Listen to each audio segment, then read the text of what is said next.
રાજકોટ ખાતે TRP game ઝોનમાં શનિવારે સર્જાયેલા ગોઝારા અગ્નિકાંડમાં 28 જિંદગીઓ જીવતી ભૂંજાઈ ગઈ હતી અને આ હતભાગીઓમાં વેરાવળના ધોબી યુવક વિવેક દુસારા અને તેમના પત્ની ખુશાલી દુસારાનો પણ સમાવેશ થાય છે।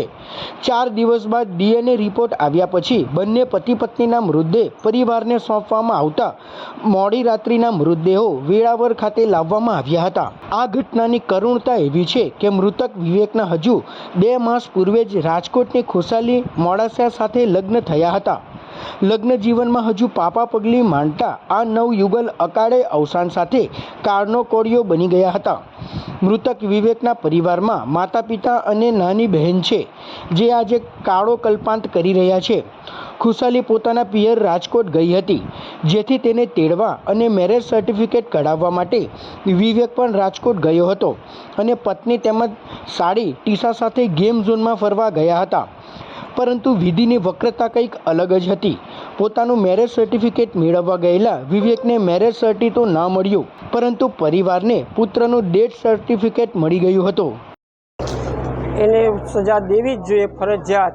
એણે જે આ દુર્ભાગ્ય જેવું કામ કર્યું છે, પૂરેપૂરું કંઈ સામાન નહોતો રાખેલો અને પ્લસ એની બેદરકારી ફરજિયાત હતી। ત્યાં એને પેટ્રોલ ડીઝલના કેરબાઈ રાખેલા હતા અને પ્લસ આટલું બધું હતું છતાં એ લોકોએ અહીંયા વેલ્ડિંગનું કામ ચાલુ રાખ્યું હતું। એમાં આ આગ લાગી છે ને એમાં અમારો પરિવાર હોમાયો છે। એક બાબો, એના મિસિસ અને એની એક સાડી। આવા તો ઘણા પરિવાર ત્યાં છે।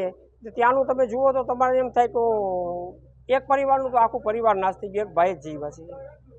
જવાબદાર તો આ એના કાર્યધર્તા હોય એ જ કે એને આ જે ભાડે આપેલી જગ્યા પ્લસ એની અંદર જે આ કાર્યકર્તાઓ બધા કામ કર્યું છે 4, 5, 6 જણાવે, એને ફરજિયાત સજા દેવી જ જોઈએ કે બીજી વખત બીજા કોઈ આવું કરતા શીખે।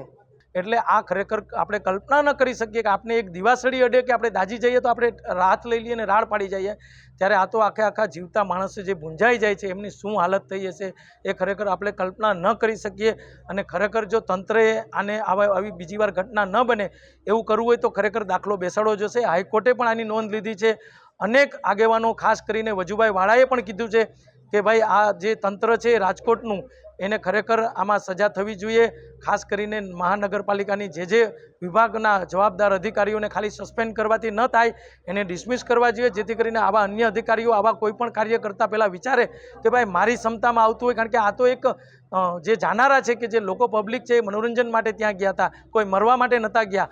એટલે આ રાજકોટને પણ એક શીખ લેવા જેવી જ વસ્તુ છે। અને ખાસ કરીને અમારા ગીર સોમનાથ જિલ્લાના દિગ્વિજયસિંહ જે જાડેજા કલેક્ટર છે, એસડીએમ, એમને એક નવું હજી જાહેરનામું બે દિવસ પહેલાં જ બહાર પાડ્યું કે કોઈ પણ જાહેર ક્ષેત્રની જગ્યા હોય કે જ્યાં 50-100 માણસોથી વધારે આવતા હોય, હોસ્પિટલ હોય, ગેમ ઝોન હોય, સિનેમા હોય કે વાડી હોય કે હોલ હોય કે હોસ્પિટલ હોય, તેમાં તમે એને ફાયર સેફ્ટીની સર્ટિફિકેટ બહાર દેખાવી રીતના રાખવું પડશે ને કોઈ પણ નાગરિક તે ચકાસી શકે છે અને પૂછી શકે છે।